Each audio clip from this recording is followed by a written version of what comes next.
Muy buenas tardes. Sean bienvenidos a nuestro foro Elecciones en el Perú, evento que tiene al mundo entero de puntillas, porque el país se ha convertido en un parteaguas donde se disputan dos fuerzas que representan, para decirlo en el lenguaje de la Guerra de las Galaxias, los dos lados de la fuerza.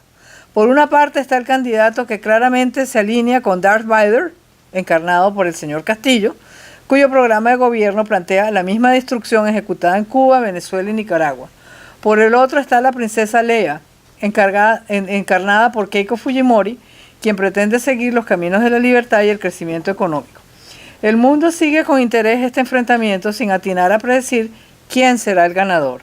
Para determinar cuáles son las posibilidades de uno u otro desenlace, contamos hoy con un nutrido y respetable panel.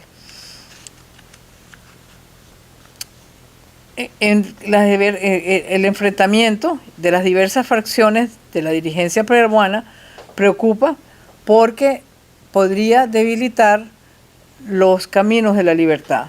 Preocupa que en este estado de cosas se deje abierta la puerta a opciones de corte totalitario. Como ustedes saben, distinguidos amigos, seguimos con atención la dinámica de las naciones americanas en su búsqueda por la libertad y el progreso. El Inter-American Institute for Democracy es una entidad privada sin fines de lucro cuyo objetivo es la promoción y difusión de los valores de la libertad, la democracia, los derechos humanos y la institucionalidad en las Américas. Está constituido por académicos, políticos, profesionales, trabajadores, empresarios, hombres y mujeres de distintas nacionalidades. Es un centro de pensamiento sin connotaciones partidistas que para el logro de sus objetivos realiza investigaciones académicas, seminarios, coloquios y eventos en un contexto de pluralismo y tolerancia. Mantiene un fondo editorial para la publicación de obras que contribuyen a la difusión y defensa de la democracia, de la libertad, de los derechos humanos y la institucionalidad. Les saludamos desde nuestra sede, nuestro presidente, don Tomás Regalado, Carlos Sánchez Berzaín, nuestro director ejecutivo, y nuestros directores, Ricardo Israel, María Fernanda Egas y uno de nuestros panelistas, Alan Rivera. Hoy continuamos el programa de cooperación con la Universidad Peruana de Ciencias Aplicadas, iniciado en el año pasado, institución con la que llevaremos adelante otros proyectos este año y el próximo. También contamos con el patrocinio del Diario Las Américas. Y para darnos una breve indicación de los alcances de nuestra cooperación con la Universidad Peruana de Ciencias Aplicadas, le daré la palabra al decano García Corochano. Adelante, decano. Muchas gracias, Beatriz. Muy buenas tardes con todos. Para la universidad es un gusto y un privilegio poder compartir con el Instituto para la Democracia el panel de esta tarde. Estamos en una lucha permanente por difundir los valores de la libertad y la democracia, no solamente en el Perú, sino a nivel de todo nuestro continente, y este es un momento muy importante para sentar esta posición y dejarla claramente establecida. Contamos con un panel de primerísimo nivel y le agradecemos mucho al Instituto del Diario de las Américas por este coauspicio. Muchas gracias. Muchas gracias al decano García Corochano. Y ahora, para unas reflexiones de bienvenida, le daremos la palabra a nuestro presidente, don Tomás Regalado, periodista de estupenda pluma, corresponsal de guerra y en la Casa Blanca durante la presidencia de Ronald Reagan, fue alcalde de Miami por 8 años y director de Radio TV Martín.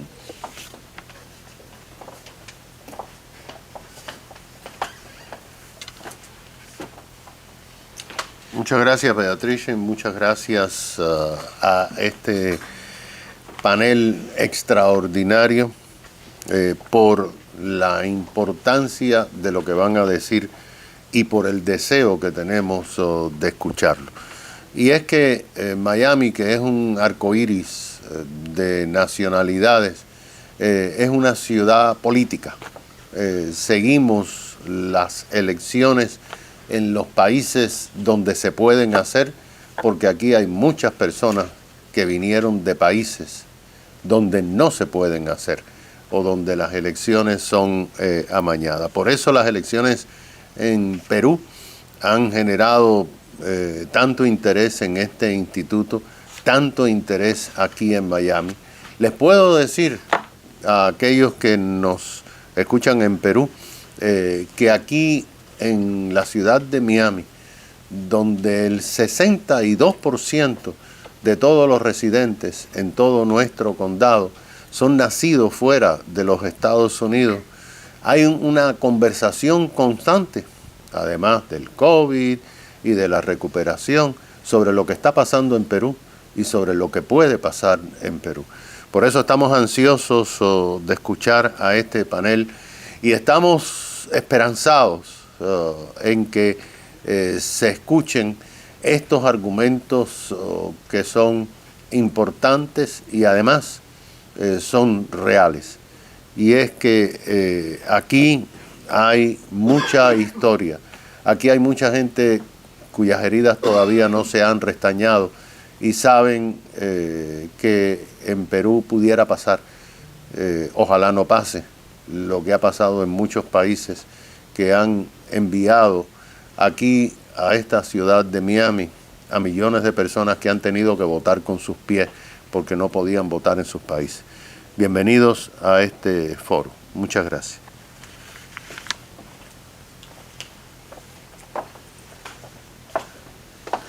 Agradecemos a nuestro presidente Tomás Regalado sus palabras y con sus palabras, luego de sus palabras daremos inicio al foro.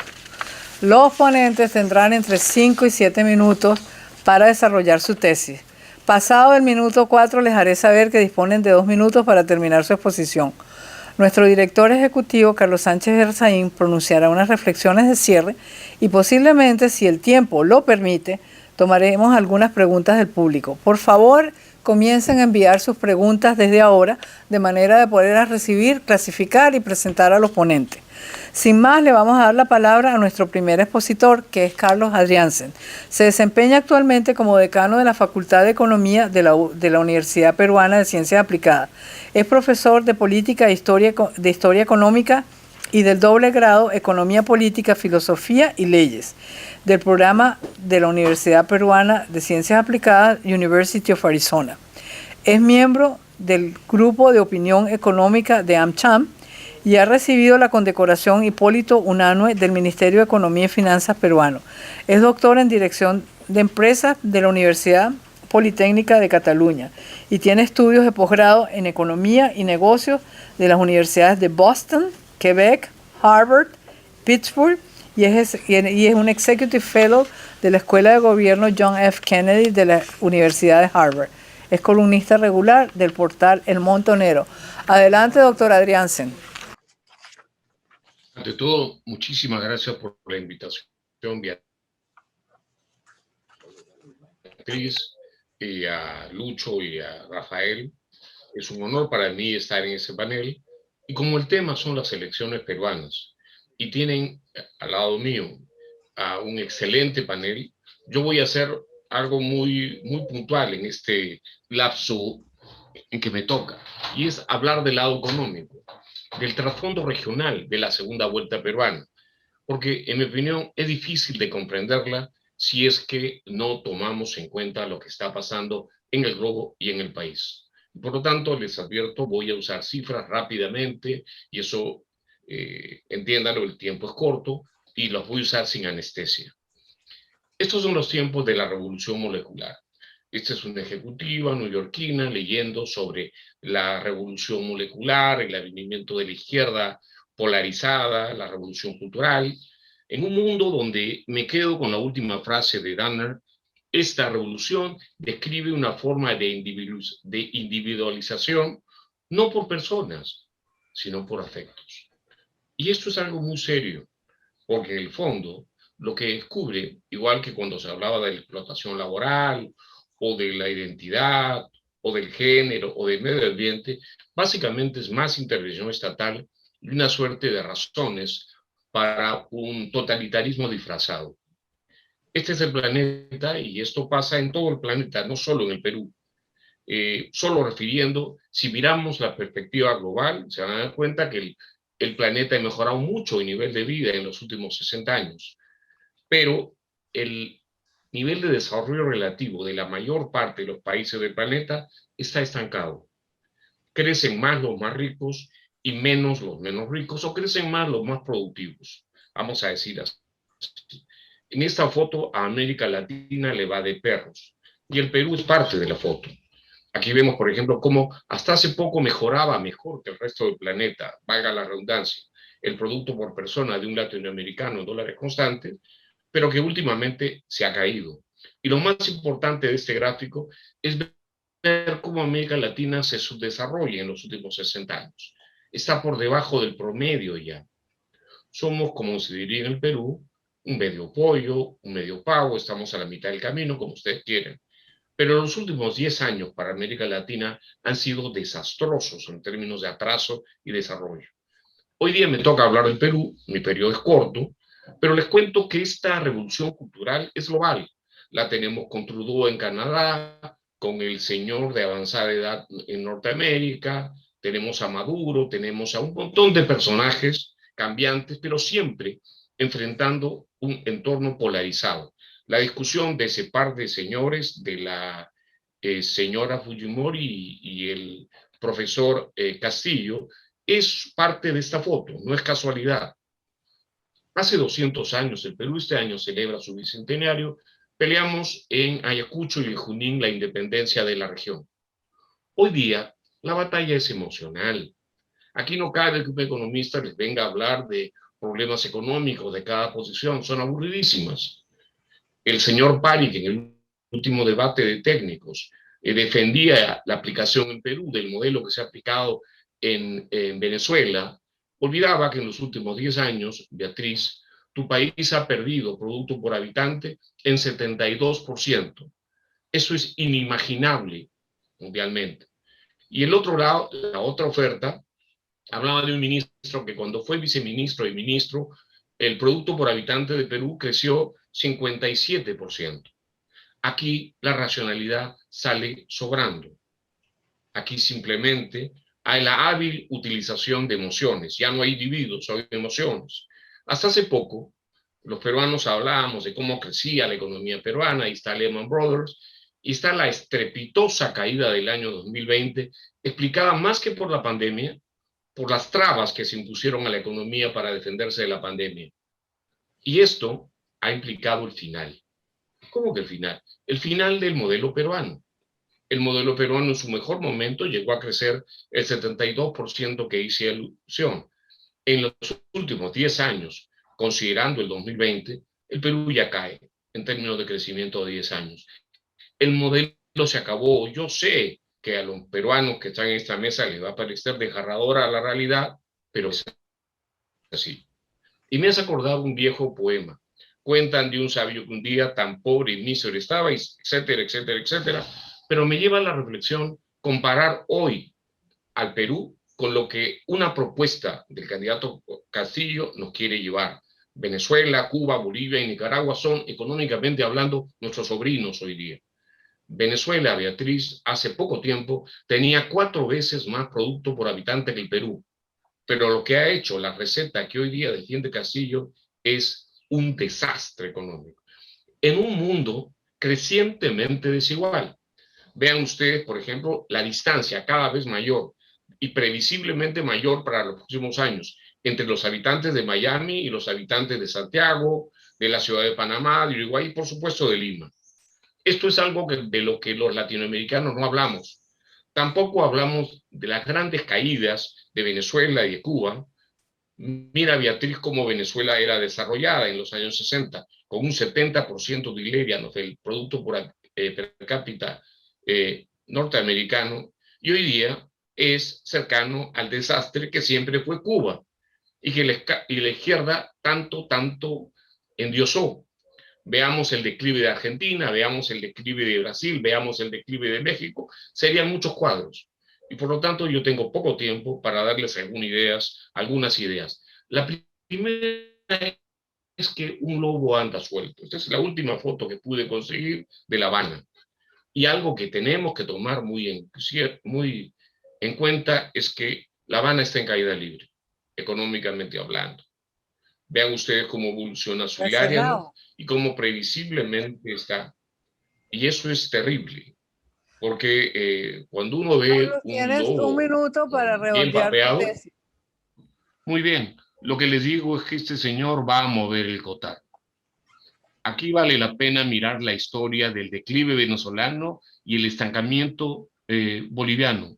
Nuestros países resisten cualquier cosa, son tolerantes a los retrocesos. De nuevo, la distancia entre Chile, Puerto Rico, Perú y Chile, o Perú y Bolivia, se expande año tras año. ¿Producto de qué? Opresión de libertades políticas y económicas. Aquí hablamos de democracia y de populismo, pero los índices políticos y los índices de libertad económica se deterioran. Hablamos de cambios constitucionales. Me preocupa mucho el cambio constitucional en Chile, que tiene los más altos índices de libertad, porque los puede perder rápido. Alguien pregunta por qué América Latina, en esta elección, el Perú, quiere ir hacia Venezuela, Cuba o Bolivia y no hacia Panamá o a Puerto Rico. Quizá es la gran pregunta que van a tratar de dilucidar mis compañeros de panel. Yo solo les digo que vivimos en tiempos donde el enemigo es mucho más poderoso que nosotros. Y el resultado de la elección del domingo 6 es muy oscuro y muy incierto. Muchas gracias. Muchísimas gracias, doctor Adriance, por esa inspiradora presentación que francamente le da a uno un poquito de pánico.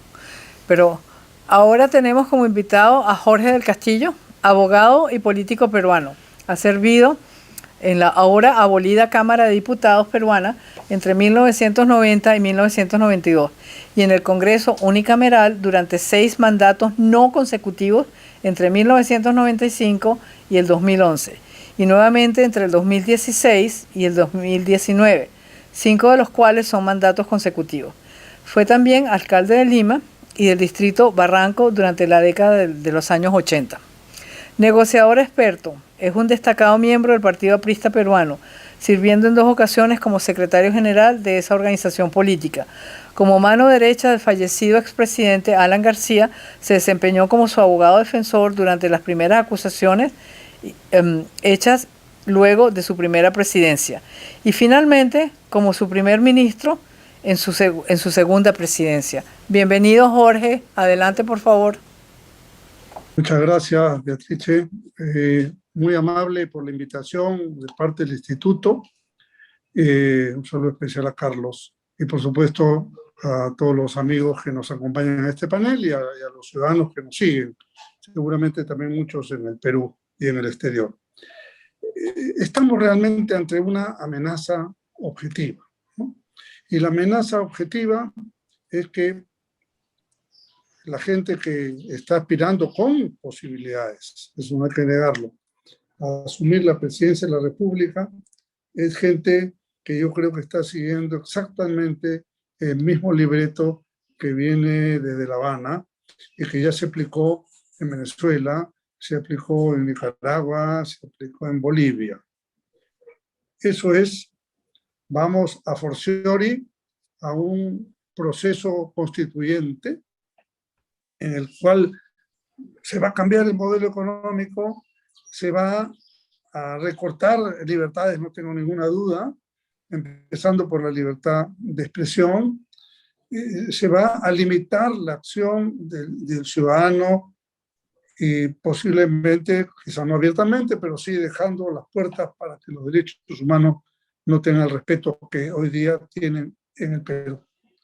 Entonces, este es un tema en el cual hay que subrayarlo claramente, porque detrás del señor Pedro Castillo, que es un profesor de colegio de un pueblo rural de una provincia norteña de la sierra peruana, que seguramente en lo personal no debe ser un mal individuo, lo que sucede es que detrás de él tiene todo un grupo de gente encabezado por un sujeto que apellida Vladimir Cerrón, que ha sido gobernador de un departamento que se llama Junín, que está sentenciado por corrupción, estuvo en la cárcel por corrupción, que lo acompañaba en la fórmula presidencial y el jurado lo bajó porque tenía precisamente la sentencia.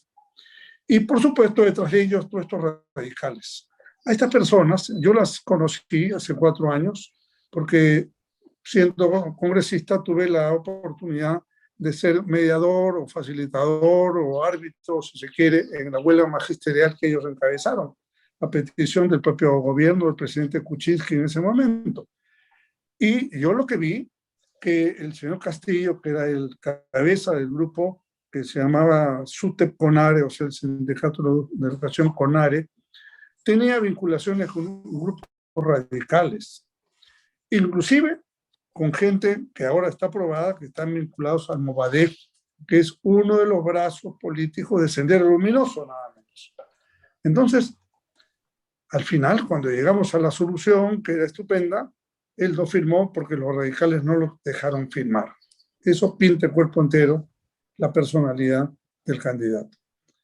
Ahora, este candidato, ¿por qué tiene el éxito que tiene? Este es un tema que hay que evaluarlo profundamente y no solamente quedarnos en el aspecto económico o en el aspecto político, ¿no? Acá hay un tema sociológico profundo, ¿no?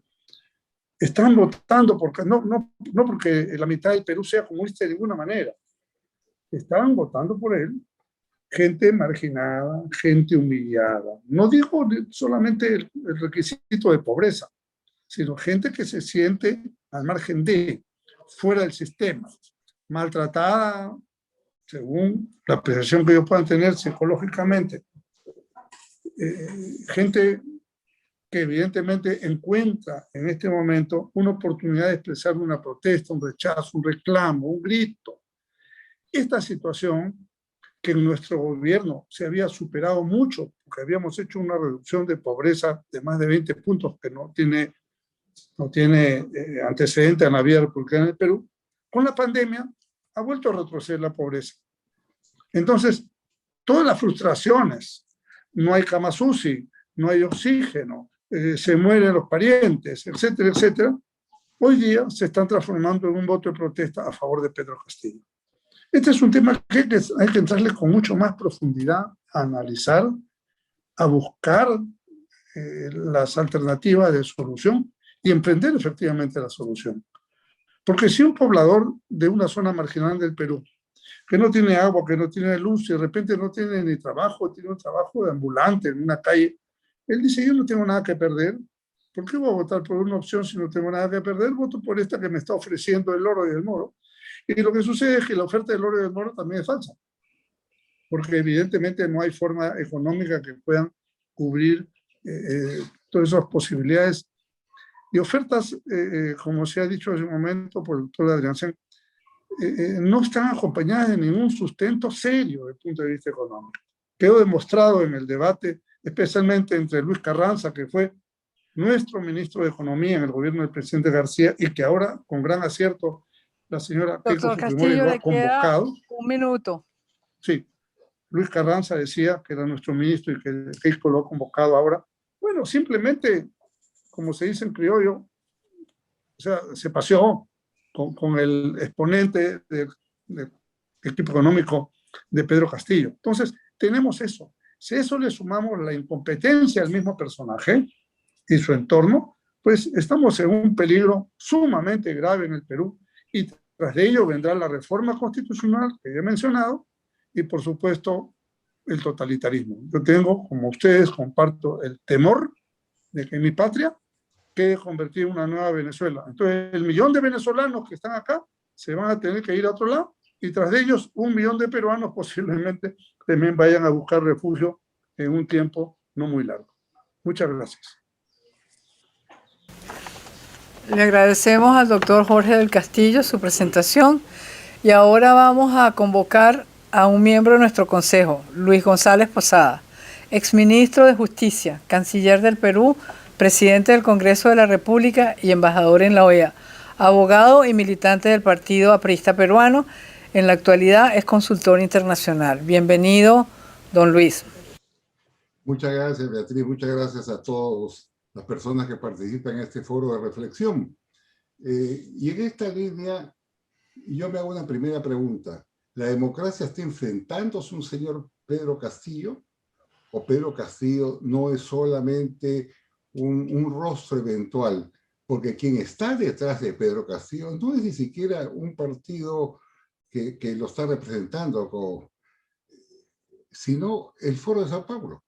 Hay que decirlo claramente. Es una enorme maquinaria política que se ha venido desplegando en el país desde hace muchos años, silenciosamente, pero en profundidad. El Foro de Sao Paulo, a través de su gente en el Perú, ha organizado marchas, manifestaciones, protestas, ha demonizado a la clase política, las ha calificado a todas sin excepción de corruptos, ladrones, mafiosos, igual que las instituciones. Esa ha sido una labor de zapa, silenciosa, bien planificada, y estoy hablando de una organización como el Foro, que tiene 127 partidos políticos detrás de ellos, representan a 23 naciones, y yo no tengo ninguna duda de decir, por ejemplo, que políticamente el Foro de Sao Paulo es mucho más poderoso que la OEA, por la capacidad que tiene de movilización, de recursos que pone en cada una de las campañas o eventos que organiza el continente, por el apoyo que prestan sus líderes a quien postule una elección.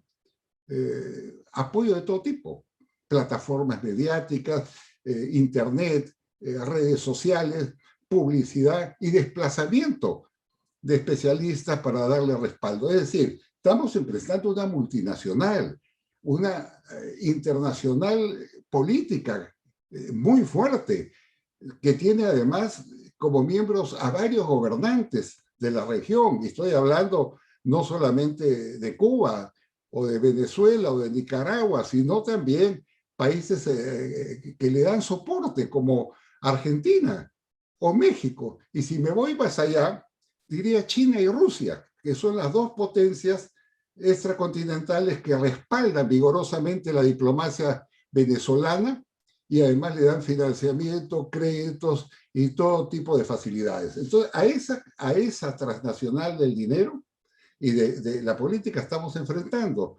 Y decía dinero porque naturalmente cuentan con todos los recursos necesarios.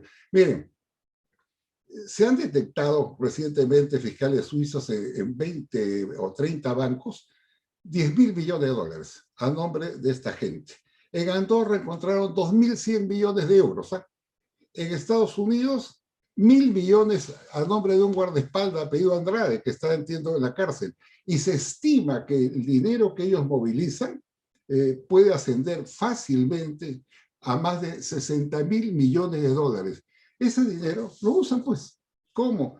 Auspiciando medios de comunicación, radios en provincias, plataformas mediáticas, soporte a quienes los representan en las diferentes batallas electorales para gobernadores, para presidentes o para congresistas, ¿no?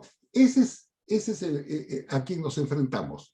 Es la enorme ventaja que tiene el Foro de Sao Paulo. En cambio, nosotros, que somos la parte formal y burocrática de la vida política, como la OEA, que envía magníficos mensajes, expone muy bien su secretario general, pero no ha podido siquiera lograr que retiren a la Venezuela fascista, corrupta y genocida del seno de la OEA aplicando la Carta Interamericana Democrática. Eso es para que ustedes vean a quién nos enfrentamos. El análisis no es tan sencillo, decir, Castillo, no, Castillo es una eventualidad que pasará. Puede ser cualquier otro. ¿Quién está detrás del Foro de Sao Paulo? ¿Sabe quién está? Los mismos que causaron destrozos en Chile, que rompieron, y no lo digo yo, lo dicen todos los analistas chilenos, rompieron vías de comunicación, accesos a los trenes, saquearon las iglesias y los han llevado los chilenos a una asamblea constituyente, donde ha ganado la mayoría de izquierda, y donde yo soy el candidato del Partido Comunista, tiene, según CNN, la primera opción de ganar la presidencia a fines de año. Entraron en el Ecuador y de milagro no ganaron porque arrasaron la primera vuelta. Entonces es un grupo que se desplaza a todo el continente. ¿Para qué? Para formar el eje continental, Lima, Caracas, La Habana, La Paz, Managua, y a partir de esa línea aislar a Colombia y aislar a Ecuador, hostilizarla. Esa es la enorme potencia que tiene el Foro de Sao Paulo. Esa es, digamos, su geopolítica inmediata. Ese es el por qué apoyan a candidatos como Pedro Castillo, que no tiene rubor su partido decir que admira a Fidel Castro, a Stalin. No, eso no se atreve a decir nadie. Miren ustedes en el blog de su programa de gobierno lo que dice, naturalmente a Hugo Chávez, a Maduro, a Lula, a Correa, los admira. Y admira, sí, termino, un modelo estrepitoso, un modelo que ha llevado... Don Luis, le queda un minuto. Un minuto, vamos, un modelo que ha llevado a la miseria. Entonces, ¿cómo entender que un país vote para lanzarse al vacío?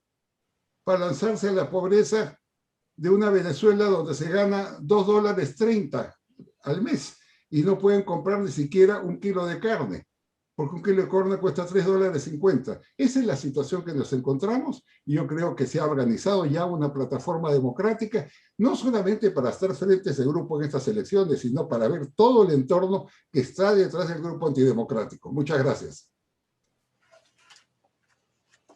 Muchísimas gracias. Le agradecemos a Luis González Posada su presentación y ahora vamos a invitar a la doctora Beatriz Ramaciotti, abogada de la Pontificia Universidad Católica del Perú, con un máster en Asuntos Internacionales de la Escuela Fletcher de Tufts University, doctora en Derecho y Ciencias Sociales de la Universidad Nacional de Córdoba, profesora de Derecho Internacional y Relaciones Internacionales en centros académicos de América Latina y Estados Unidos.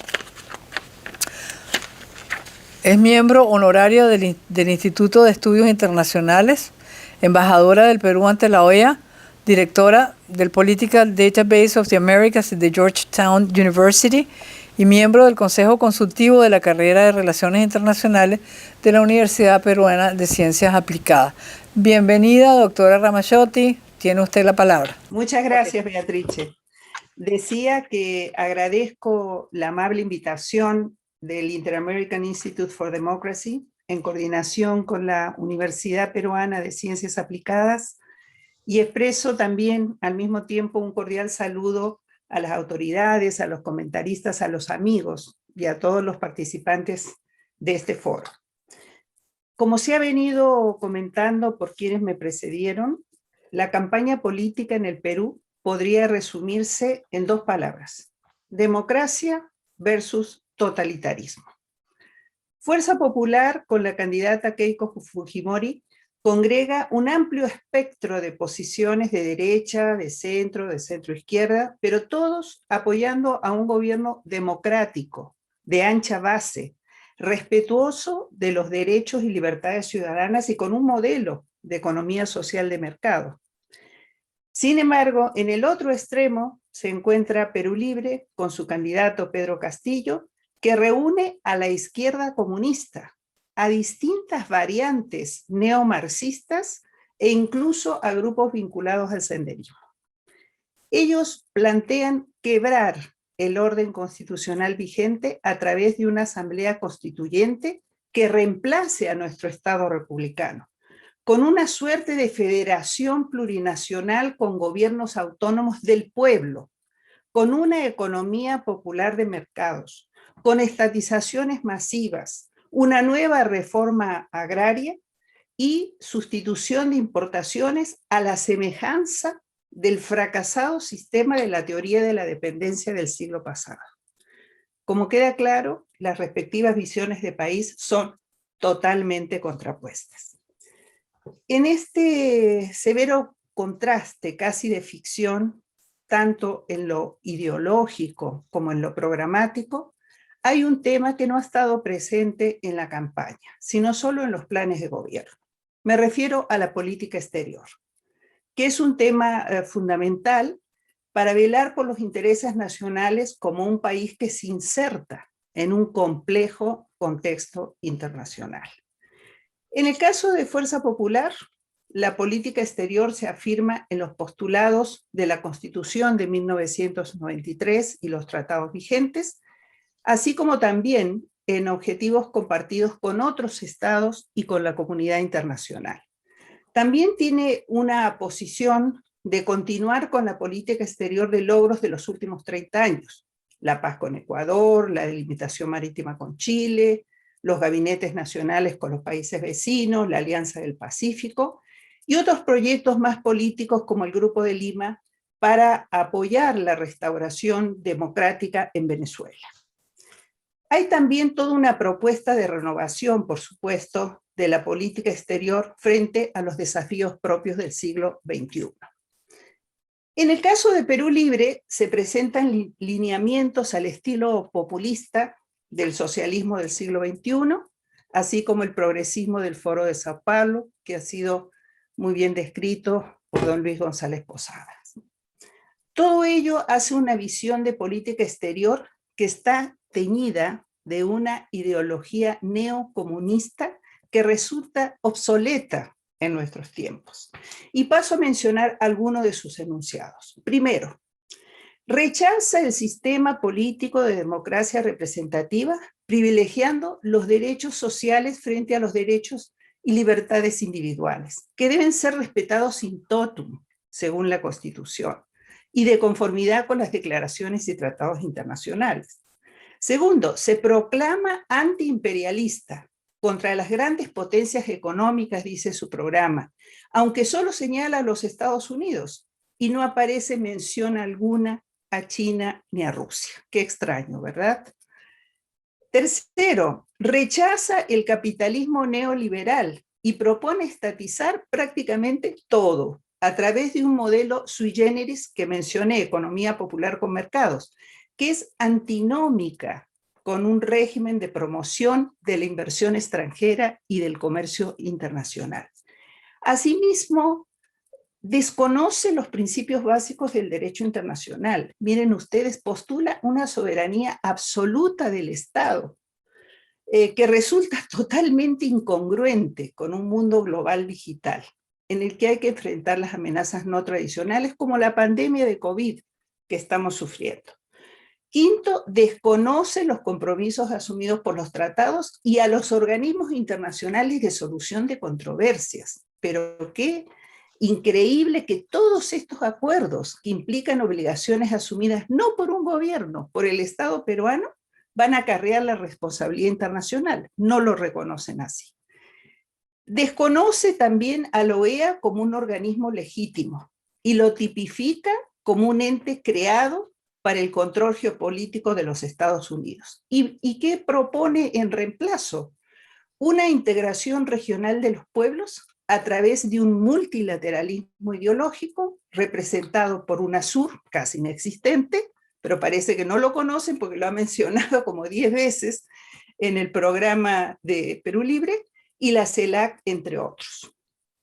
En definitiva, tenemos de un lado una propuesta de política exterior centrada en valores democráticos, libertarios y en un desarrollo integral y sostenible, basado en la Constitución, en el derecho internacional, con una apertura al mundo global digital y a las inversiones, al comercio internacional, velando por nuestros intereses nacionales, pero también por objetivos compartidos en los foros multilaterales. También se plantea, por supuesto, ampliar y renovar la política exterior del Perú según los nuevos desafíos. Pero por otro lado, la propuesta de Perú Libre tiene una idea totalitaria, contraria a lo que se considera, a todo aquello que considera neoliberalismo. Doctora Ramachotti, le queda un minuto. Sí. Y con una postura reduccionista, diría yo, de la política exterior, con un rechazo al orden multilateral, en especial del sistema interamericano. Es decir, es anacrónica en cuanto a la dinámica económica y de poder en el actual contexto internacional. En definitiva, y termino, esta visión del mundo internacional de Perú Libre y de la política exterior implicaría un riesgo inmenso para nuestra nación. Implicaría una posible ruptura con organismos universales y regionales, vale decir, una confrontación con la comunidad internacional organizada y eventualmente el peligro de que el Perú quede aislado del marco hemisférico, como ha sucedido con los lamentables casos de Cuba y Venezuela. Estamos advertidos, esperemos que no ocurra. Gracias. Muchísimas gracias por esa integral presentación sobre la política exterior posible del señor Castillo. Ahora le vamos a dar la bienvenida a Alan Rivera, fundador y jefe ejecutivo de TriMaster World Trade LLC, emprendedor dedicado al comercio internacional con exportaciones e importaciones entre los Estados Unidos y América Latina. Escritor de Extranjeros Ilegales, Verdades y Mentiras en un País de Inmigrantes. Filósofo político, periodista con 25 años de experiencia en televisión, radio y medios impresos. Productor ejecutivo y de noticias, presentador de noticias, entrevistador y reportero de noticias e investigación sobre los Estados Unidos. Y además es uno de los luchadores por mejorar las condiciones de vida de su país de origen, Perú. Bienvenido, Alan.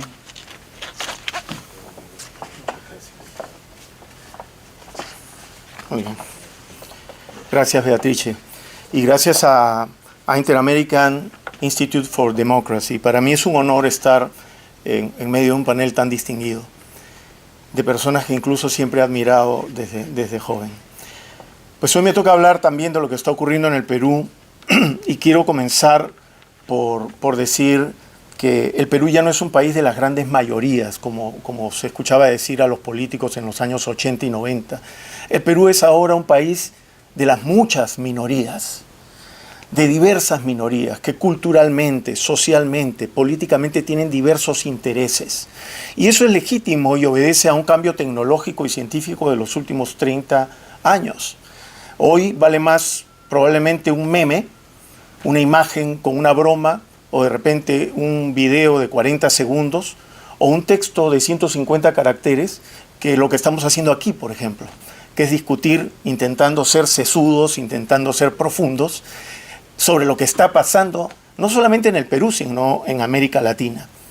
Por lo tanto, creo que el primer paso para poder resolver este galimatías que tenemos ante nosotros es entender que el Perú ya no es el país de las grandes mayorías, sino de las muchas minorías, y que han sido dos minorías, notorias minorías, las que han ingresado a una segunda vuelta.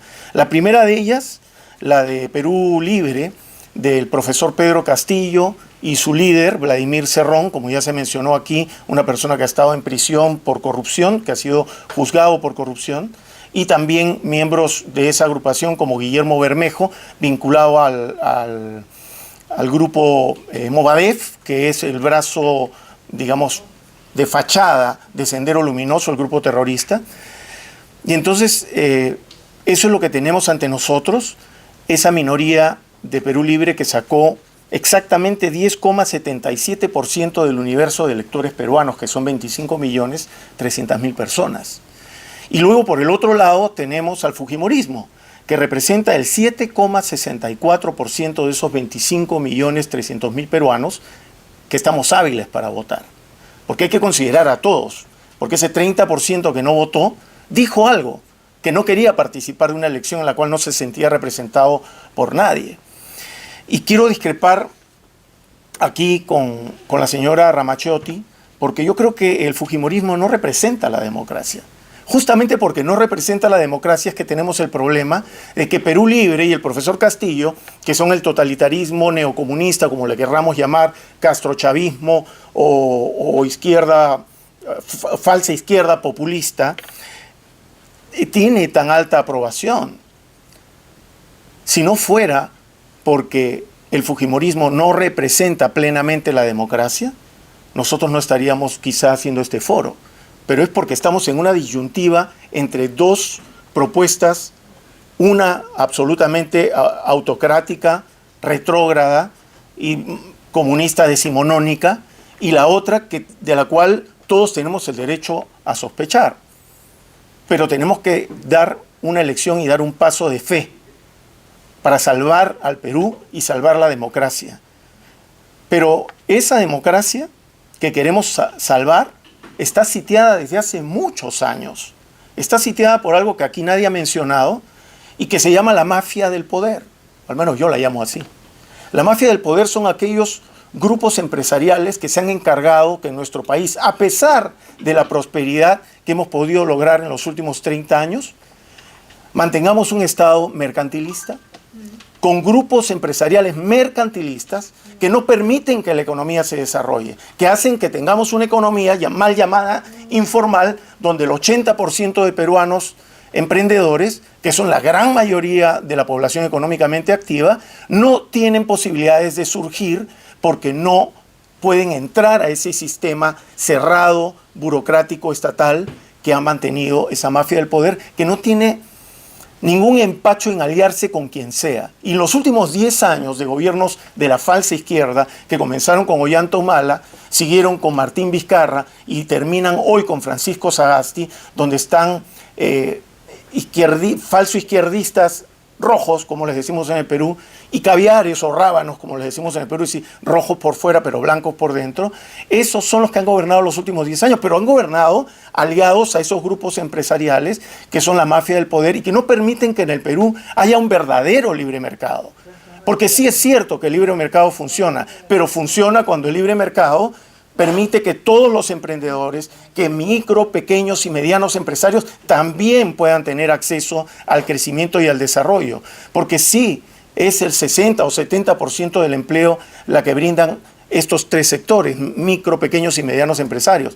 Pero si tenemos un grupo, que vuelvo a repetir, para mí es la mafia del poder, que se alía con quien sea, hasta con el diablo, para poder continuar con su poder y con su sujeción de ese Estado peruano mercantilista, entonces no hay posibilidad de crecimiento. Por eso es que tenemos esas abismales diferencias. Y si de lo que estamos hablando es de cambiar, y lo mencionó aquí Carlos Adriancén, por eso me exhibo de decir cifras, porque él las va a decir mucho mejor que yo, siendo un especialista en temas económicos. Acá estamos para enfrentar dos modelos, o digamos más de dos modelos, ¿no? O sea, se enfrenta en este momento el neoliberalismo, ¿no?, contra una propuesta comunista, autoritaria, decimonónica, retrógrada, que va definitivamente a estancar la economía del Perú. Pero ¿acaso esas son las dos únicas alternativas que hay para el Perú y para América Latina? ¿O también tenemos un libre mercado con un Estado estratega capaz de ayudar a crecer a los que tienen que crecer para que la economía sea dinámica y alcance justamente a esa población abandonada totalmente en nuestros países, en pobreza extrema, a la cual nadie le habla? Porque ni la falsa izquierda, ni el APRA en mi país, que es mi partido, ni tampoco la derecha le habla. Son esas poblaciones que están metidas en el Perú profundo, que hablan quechua más que español, y a las cuales, por ejemplo, no tienen agua ni tienen luz, y a las cuales hay que buscarles una solución para ayudarlos a que ellos salgan de su crisis. Pero con un Estado mercantilista que favorece solo a grupos de poder, no lo vamos a poder hacer. Y cuando hablamos de cambios de constitución, yo como aprista, y porque creo y soy demócrata, yo creo en una constitución demócrata, la constitución de 1979, que nos sacó de una dictadura, porque el Perú salió de una dictadura en 1979 con una constitución presidida por Víctor Raúl Haya de la Torre, jefe y fundador del APRA, que ha tenido influencia en toda América Latina. En cambio, la constitución del 93 es una constitución que nace de un golpe de Estado. Y eso es lo que nosotros no estamos discutiendo en el Perú. Y las constituciones, sí, señores, tienen karma, tienen espíritu. Y nosotros, si queremos volver a la democracia plena, variemos la constitución del 79, pero volvamos a la democracia plena. Porque acá estamos en una disyuntiva, sí. Y estamos en una disyuntiva porque los dos grupos representan autoritarismo. Y ahora voy a confesar por quién voy a votar yo. Que al día siguiente de las elecciones, que se supo que pasaba Keiko Fujimori con Pedro Castillo, dije que votaría viciado porque no iba a votar por ninguno de los dos. Pero, dadas las circunstancias, tengo que votar por Keiko Fujimori. Porque es lo que más representa la democracia en el Perú, pero no la democracia plena. No nos engañemos tampoco. Vamos a vigilarla desde el primer día. Vamos a hacer oposición propositiva y responsable desde el primer día. Porque no, señores, no existen dos modelos, existen más. Existen más alternativas, pero existe en primer lugar un Perú que tiene que decidir el 6 de junio y vamos a decidir por el Perú, vamos a decidir por la democracia. Pues estoy seguro que va a ganar la democracia. Vamos a ganar los demócratas. Es imposible, haciendo números, sumarle más votos a Pedro Castillo de los que sacó la izquierda en la primera vuelta. Eso es todo. Muchas gracias por la oportunidad.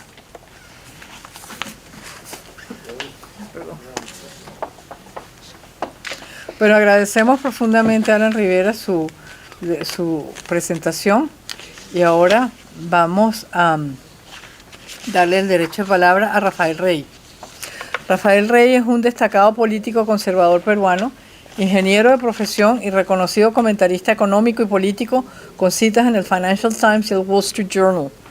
Desde el año 2016 es miembro de la Junta Directiva del Banco Central del Perú, fue parlamentario desde el año 1990 hasta el año 2006, fue embajador en Italia, fue ministro de la Producción y ministro de la Defensa. Bienvenido, doctor Rey. repito, gracias a ustedes, gracias Beatriz y gracias al Instituto y a la UPC por la invitación. Yo quiero empezar haciendo una observación y terminar con una conclusión. Pero las palabras de Alan Rivera me llevan a decir y a discrepar también democráticamente en tres breves asuntos. El primero, yo he entendido perfectamente lo que Beatriz Ramanchotti decía cuando Fuerza Popular defiende hoy o representa hoy la democracia. Y lo he entendido en las circunstancias que vive hoy día el Perú, frente evidentemente a lo que representa Castillo.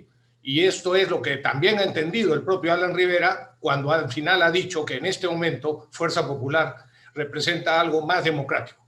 Pero lo segundo que quiero decir es que teniendo como tengo con Keiko discrepancias, y las he tenido, y no he sido nunca fujimorista, aunque reconozco y estoy satisfecho de haber apoyado una serie de acciones del gobierno del presidente Fujimori que cambiaron el Perú. Lo segundo es que Fuerza Popular no es el partido del señor Fujimori, es un nuevo partido que ha sido creado por Keiko Fujimori. Y que eso en primer lugar. En segundo lugar, hoy en el Perú, mejor dicho, ni hoy ni ayer ha habido un neoliberalismo en el Perú. Lo que ha habido y sigue habiendo es una falsa economía de mercado. No digo nada respecto del neoliberalismo.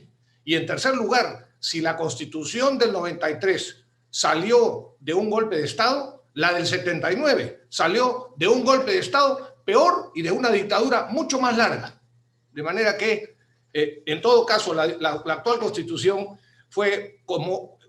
es la única Constitución de las 14 que ha tenido el Perú que ha sido aprobada en un referéndum y que fue elaborada, dicho sea de paso, democráticamente por diversos partidos políticos. Tuve el honor de participar en ella y creo que es infinitamente mejor que la actual. Volver a la Constitución del 79, siquiera plantear eso, significa ya ir contra el progreso y el desarrollo del Perú. Dicho eso, hago mi observación. A raíz de un artículo reciente de Carlos Alberto Montaner, que por cierto publicó el Instituto, que titula Perú, una sociedad con un pie en la tumba, él hace nuestro amigo Carlos Alberto, que escribe tan bien y que piensa tan bien, escribe una frase con la que no estoy del todo de acuerdo. Él dice y hace un recuerdo de una anécdota o de una pequeña historia. Dice, el sistema democrático funciona extraordinariamente bien en el Perú, para después concluir, y sin embargo tienen un pie en la tumba. No es así.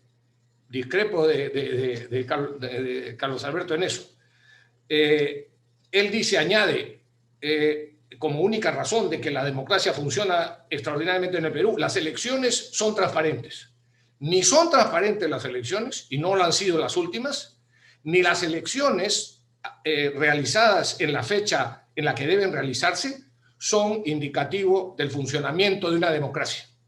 En el Perú no existe hace mucho tiempo un verdadero Estado de Derecho, que es evidentemente el fundamento de cualquier verdadera democracia. Hay una farsa de democracia, una democracia boba, como la hemos llamado varios, una ficción de democracia que genera un gravísimo peligro, y esta es la principal observación: una decepción generalizada del sistema por parte de la ciudadanía, por la gran parte de la ciudadanía. Por lo tanto, una gran desconfianza en los poderes del Estado y en especial del legislativo, paradójicamente, aquel poder que es justamente el representante de la sociedad y de la población. Y finalmente, un caldo de cultivo para los antisistemas, para los populistas, para los demagogos, para los outsiders, si se les quiere llamar. Finalmente, o brevemente, para los incapaces, para los ignorantes y para los corruptos. Y la conclusión a la que quería referirme era respecto de todo lo que hemos oído hoy día y de lo que está viviendo el Perú, es que espero que esto despierte, esta situación por la que estamos atravesando, siempre que no caigamos en la lamentable elección del señor Castillo, lleve definitivamente al sector empresarial, al sector académico, a la prensa, a los partidos políticos, a las familias y a la sociedad en general, en su conjunto, a pensar sobre lo urgente y lo indispensable que resulta que entendamos los tres retos que en mi concepto tenemos ahora en el Perú. Hacer, y yo diría que en América Latina, hacer popular lo bueno, hacer efectivo lo justo y hacer posible lo necesario. Solo lo conseguiremos, creo yo, si volvemos a los fundamentos de la sociedad judeocristiana, basada en una moral objetiva y de respeto a lo natural. Antes, permítame esta pequeñísima reflexión, los católicos, los cristianos en general, defendíamos las verdades sobrenaturales. Es tal el alejamiento de la humanidad, de toda referencia a nuestro Creador, que ahora tenemos que defender casi exclusivamente lo natural. Que se respete, por ejemplo, la vida del niño no nacido y no se le asesine en el propio vientre de su madre. Que no se quite la vida a los ancianos o a los enfermos. Que se defienda el matrimonio entre un hombre y una mujer y no entre dos personas del mismo sexo. Que se entienda que el Estado es posterior a la sociedad y al individuo y que solo merece su existencia para servir a estos y no al revés. Y por eso mismo es que es importantísimo, vamos a decir así, interiorizar otra frase que creo que dice bastante. Tenemos que procurar que se entienda que en los países, en nuestras sociedades, tiene que haber Doctor Rey, le queda un minuto.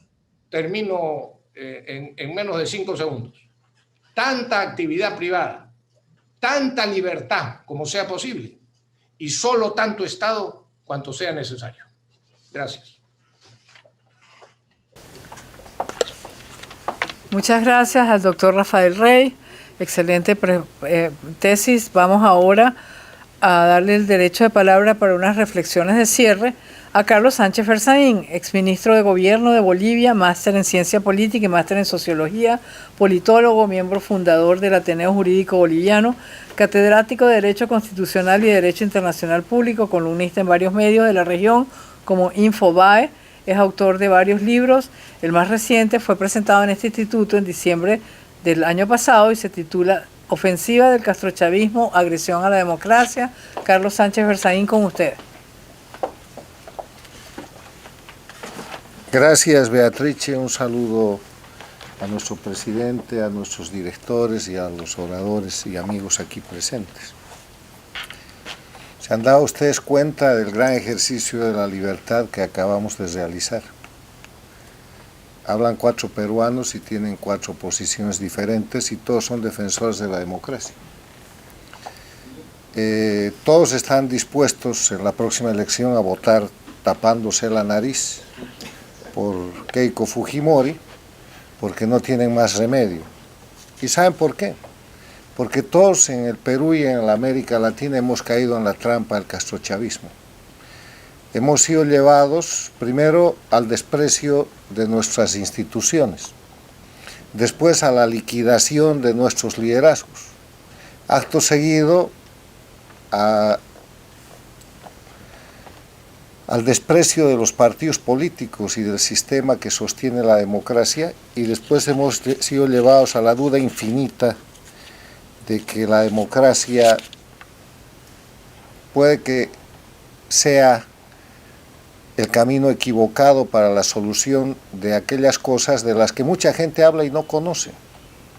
El pueblo quechua, los pueblos peruanos donde no hay luz, los lugares en los cuales la pobreza es extrema, y los habla la gente que conoce el Perú, que es parte del Perú, pero que sin duda no sabe que en el siglo XXI hay muy poco de aquello. Están repitiendo el discurso de los enemigos de la democracia, porque eso no es así. Estamos cayendo en la trampa de la exacerbación de los defectos de la democracia en vez de poner de relieve las ventajas de la libertad y la democracia. La manera de defender la democracia no es mostrar cuán miserable puede ser la democracia, sino mostrar cuán miserable es la dictadura frente a los grandes defectos de la democracia. Es recordar la gran definición que nos dio Winston Churchill, cuando decía la democracia es el peor de los sistemas de gobierno diseñado por el hombre, con excepción de todos los demás. Comparen ustedes la democracia con la dictadura, comparen la democracia con la monarquía autoritaria, comparen la democracia con el fascismo, comparen la peor de las democracias de las Américas, Haití, con la mejor de las dictaduras de las Américas, Cuba, 62 años de oprobio, o con la Venezuela de hoy día, o con el Ecuador de los 10 años y más de Correa, o con la Nicaragua de Ortega, o con la Bolivia de Evo Morales, y lleven eso al Perú y piensen qué es lo que puede ser el Perú, para ubicar en la dimensión en la que tiene que estar la disputa de las elecciones del próximo 6 de junio en el Perú. Se están jugando la vida, se están jugando el futuro de elegir si el Perú va a ser como Cuba, como Venezuela, o como Bolivia, que es un país con más de 100 presos políticos, que es un país con más de 1.200 exiliados, que es un país sin ley en el cual se usa la justicia para perseguir, para encarcelar y para poner en la miseria a los opositores políticos, y los opositores que dicen que existen allí tienen una espada de Damocles que es el próximo juicio que le puede hacer el gobierno. Yo no veo que en el Perú exista eso, porque aquí y allá los peruanos hablan con toda libertad y eso es el ejercicio de la democracia, pero ahora tienen que escoger entre dar el salto al vacío por el conjunto de mentiras y por el conjunto de la presentación de esa propaganda diabólica sostenida por el dinero del narcotráfico que se llama castrochavismo en las Américas, y de llevar al Perú en el camino de Cuba, Venezuela, Nicaragua, de empezar a tener exiliados políticos, de empezar a tener presos políticos, de empezar a tener procesados políticos, simplemente porque piensan diferente, o de mantener al Perú con todos sus defectos en una democracia imperfecta, en una democracia que tiene grandes defectos, pero en la cual pueden ejercer esta libertad, donde hemos escuchado 4 opiniones y todas diferentes pero convergentes. Con esta reflexión yo quiero decirles que no hay duda en la disputa entre dictadura y democracia, y que el tema de la elección del 6 de junio próximo en el Perú no es un tema ideológico. Este no es un problema de derechas e izquierdas. ¿Qué están discutiendo sobre la economía o qué están discutiendo sobre las posiciones de los principios y valores los candidatos? Están discutiendo sobre la esencia de la vida de los peruanos. Están discutiendo sobre la libertad y la democracia por un lado, y el establecimiento de un sistema dictatorial probadamente corrupto y la construcción de narcoestados y la construcción de hegemonías permanentes para oprimir a los pueblos. El Perú tiene experiencia en eso, el Perú ha sufrido guerrillas, el Perú ha tenido al MRTA, el Perú ha tenido a Sendero Luminoso, el Perú ha tenido la penetración castrista armada que le ha ensangrentado a su población por muchos años, y solamente la democracia ha podido sacar al Perú de esa situación. El Perú es un país en desarrollo, el Perú es un país con una serie de dificultades en las cuales la antidemocracia ha tratado de exacerbar el regionalismo, ha tratado de exacerbar el racismo, ha tratado de exacerbar las condiciones de marginalidad, exacerba las condiciones de pobreza, pero para convertirlos en más pobres. ¿Se acuerdan ustedes los discursos de Chávez para tomar el poder? Diciendo que iba a darle al pueblo venezolano desarrollo y bienestar. Miren el bienestar que le ha dado. 5 millones de venezolanos o más escapando de Venezuela porque no pueden vivir ahí. ¿Quieren eso para el Perú? ¿Se acuerdan a Evo Morales diciendo que iba a fundar un Estado plurinacional, cosa que ha hecho destrozando la República y que ha terminado construyendo un narcoestado en el cual la confrontación regional y racial está absolutamente exacerbada en un proceso de destrucción de la nación boliviana? Quieren destrozar la nación peruana. ¿Se acuerdan ustedes de la revolución cubana, glorificada desde los años 60, que no ha hecho otra cosa que ensangrentar la región por más de 60 años? ¿Quieren eso para el Perú? Miren lo que representa hoy día la plataforma de Venezuela conspirando contra Colombia. Miren lo que representa el sostenimiento de las FARC y el ELN por este grupo de delincuencia organizada transnacional que obviamente ha penetrado al Perú y que tiene gran capacidad económica y de publicidad para sostener un candidato que no es un candidato de la democracia y que obviamente no representa los principios y valores de los peruanos. Yo simplemente quiero terminar diciendo que ojalá el pueblo peruano tenga la claridad para distinguir que el eje de confrontación es entre dictadura y democracia, entre el oprobio y la libertad, entre una conspiración transnacional que está tratando de arrebatarles el Perú a los peruanos y la posibilidad de que los peruanos defiendan su patria. Los bolivianos hasta ahora no lo pudimos hacer. Los cubanos están derrotados hace 62 años. Los venezolanos sufren 21 años de oprobio y los nicaragüenses van a llegar casi a 15 años en la próxima elección de este 2021. El Ecuador acaba de salir de eso después de 10 años y meses de un gobierno dictatorial de Correa, y vemos con preocupación lo que pasa en Chile y lo que pasa con los gobiernos paradictatoriales de la Argentina y de México. Pero la decisión es de los peruanos. Ojalá Dios quiera que en los próximos meses, en los próximos años, cuando estemos en este foro, no tengamos que agregar al Perú a la triste lista de los países controlados por las dictaduras. Muchísimas gracias, doctor Sánchez Ercén. Tenemos varias preguntas del público que yo quisiera reducir porque son demasiadas. Hay 10 preguntas. Vamos a ver si hacemos 3 o 4, porque sí creo que son interesantes y es importante darle participación al público que nos ha acompañado. Vamos a hacer 2 o 3 preguntas y entonces continuamos. Aquí hay una pregunta para la doctora Ramachotti. Preguntan por qué hay tantas constituciones en América Latina. Gracias. Bueno, que hay muchas constituciones en América Latina, yo creo porque se regresa, en lugar de tener algunos principios fundamentales que se van poco a poco adaptando a la realidad a medida que la sociedad cambia, pero siempre quedan los principios fundamentales de la democracia, la libertad, cuestiones éticas, la parte económica, etcétera. Simple y llanamente vienen nuevos proyectos y creen que cambiando la Constitución totalmente se puede generar una nueva sociedad. Y eso no es tal. Nosotros tenemos en el Perú, como bien dijo Rafael Rey, la Constitución de 1993, que está ya modificada en alguna medida y que se puede seguir adaptando a la realidad. Pero es importante que haya estabilidad también a nivel constitucional. Y muchas veces se toma la bandera de cambio de la Constitución, pero que tiene otros objetivos detrás de ese cambio constitucional.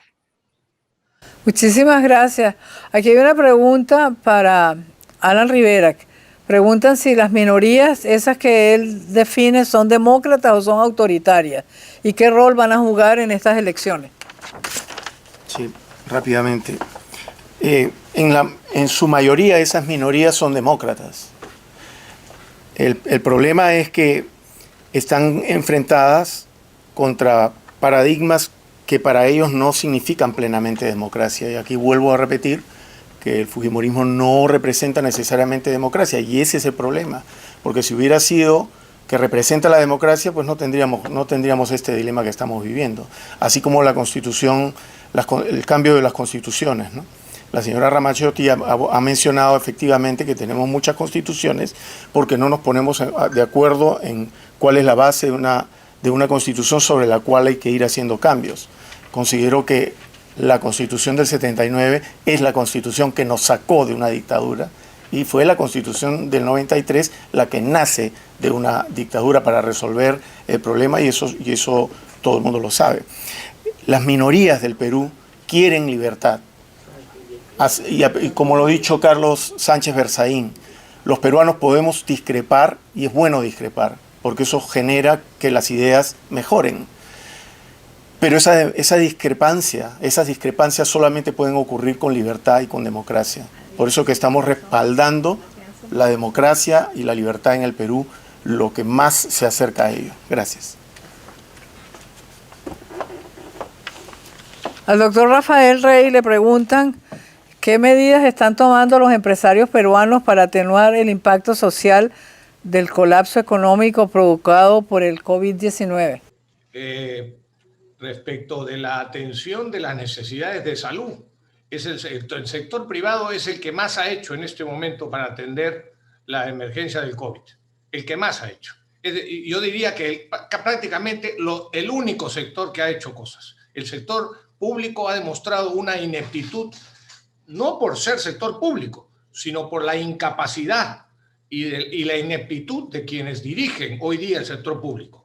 Cuando yo me he referido, por cierto, al desprestigio al que se ha llevado a la democracia en nuestro país, no me refiero al propio sistema democrático, por supuesto que no. Lo que he querido llamar la atención es que el desprestigio de ese sistema se ha debido no al sistema, sino a quienes han manipulado el sistema. Y entonces han desprestigiado la democracia para permitir que surja esta posibilidad absolutamente dictatorial y comunista. Y así que el sector privado, por supuesto que ha hecho mucho. Y eso no significa que no pueda hacer mucho más si es que se lo permiten, si es que el Estado y los que conducen el Estado se lo permiten. Muchísimas gracias, doctor Rey. Quedan dos preguntas, una para Carlos Sánchez Berzaín y la otra para Luis González Posada. Voy a ir con la de González Posada dejando y después hablamos porque le doy el derecho de palabra a Carlos Sánchez Berzaín. A González Posada le pregunta por qué no existe una alternativa de libertad al Foro de Sao Paulo. ¿Es que los cubanos y los venezolanos son brillantes y el resto de los latinoamericanos unos idiotas? No es así, ¿no? Yo diría que el Foro de Sao Paulo ha estado mejor organizado políticamente, además tiene libertad para actuar, fondos, recursos, cuadros que movilizan, que no tienen las democracias. Yo le diría, por ejemplo, la Internacional Socialista, la cual es parte de mi partido, es un órgano absolutamente inoperativo y burocrático, que no está donde debe estar, ni nunca da la pelea por la democracia. Yo los veo aparecerse en cócteles, recepciones, en cambios de mando, pero en los momentos duros y difíciles no los veo a los miembros de la Internacional Socialista. Esta finalmente es una batalla entre la democracia y las posibilidades no de una dictadura, sino de una dictadura prosenderista, que es la que representa el señor Castillo. Yo soy aprista, yo no soy fujimorista, pero igual que yo, muchos compañeros y gente que no son fujimoristas, Vargas Llosa, por ejemplo, es un caso concreto, hoy hemos cerrado filas. Momento de discusión sobre ese tema habrá, pero hoy no podemos fraccionarnos, dividirnos, y hay que empujar el carro en una misma dirección, porque lo que ocurriría en el Perú es una inmensa desgracia, no solamente para la causa de la democracia y la libertad, sino también para la economía, y afectaría a millones de seres humanos que serán empujados a la miseria, a la humillación y a la pobreza más absoluta como vive actualmente en Venezuela. Muchísimas gracias. Ahora el doctor Carlos Sánchez Berzaín le pregunta ¿qué rol juegan las constituyentes en la destrucción de la democracia en América Latina?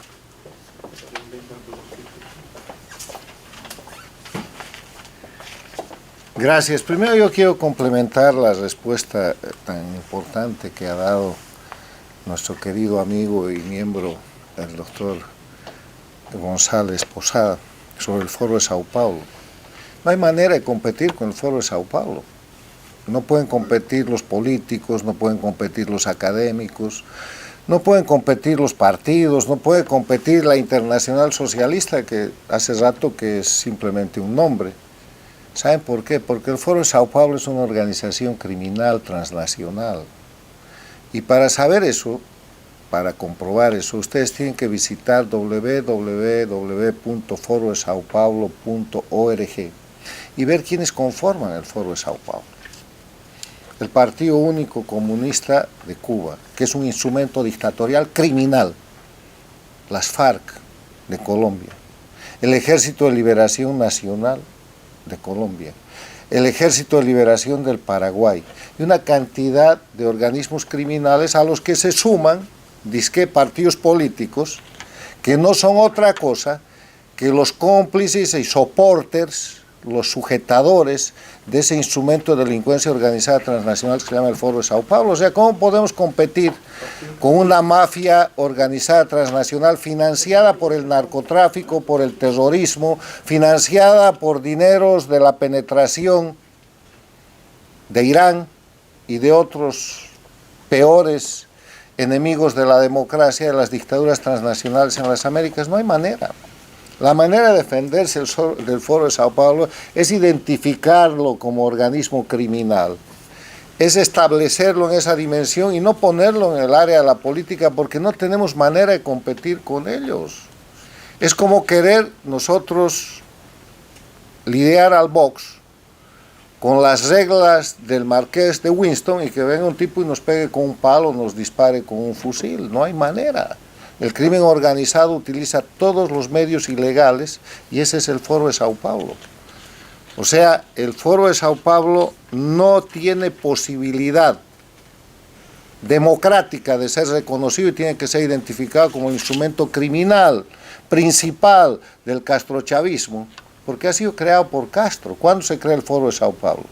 Se crea cuando cae la Unión Soviética, cuando cae el muro de Berlín y cuando Cuba no tiene más remedio que buscar un refugio, y lo busca en el Partido de los Trabajadores, que era el único que podía pagar las reuniones en Sao Paulo, para multiplicar los ejes de confrontación. Y el Foro de Sao Paulo agoniza hasta el año 99 en que llega Chávez y le pone la plata. Y se fortalece cuando el narcotráfico empieza a funcionar. Eso es el Foro de Sao Paulo. O sea, yo como político, como académico, como analista, no puedo tener en la categoría política al Foro de Sao Paulo. El otro tema, las constituyentes. Las constituyentes en el siglo XXI son el mal nombre del mecanismo para destrozar la institucionalidad democrática. ¿Qué quiere decir constituyente? Quiere decir organizar un Estado. Y saben, todos los estados en las Américas son estados constituidos, entonces ¿por qué hay que hacer constituyentes en los estados constituidos? Lo que se hace en los estados constituidos son reformas constitucionales. Y las reformas constitucionales son de dos tipos, son totales o son parciales. Y las reformas constitucionales tienen que tener un nivel de legitimidad y de respaldo que represente por lo menos los 2/3 de votos de la población del país donde se va a hacer esa reforma. El ridículo que estamos viviendo hoy día es el de Chile. El 39,5% efectivo de los votantes es el que ha aprobado la constituyente. Y el que ha elegido a los constituyentes es un porcentaje todavía menor. Y ahí están, diciendo que van a hacer una nueva constitución. O lo que hicieron en Bolivia, la constituyente del año 2008, una cadena de falsificaciones quebrando la república para aprobar con 6 masacres, con presos políticos, con asesinatos y con matanzas, la imposición de una constitución que destroza la república y que impone un Estado castrochavista, con fraude electoral y con todos los crímenes posibles de cometer, incluido el anuncio de Santiago de Chile, del dictador Chávez, de que estaba dispuesto a ocupar militarmente Bolivia si eso no sucedía. Revisen la historia. O sea, las constituyentes en democracia hoy día son mala palabra, porque son la herramienta del crimen organizado para romper la democracia y la institucionalidad.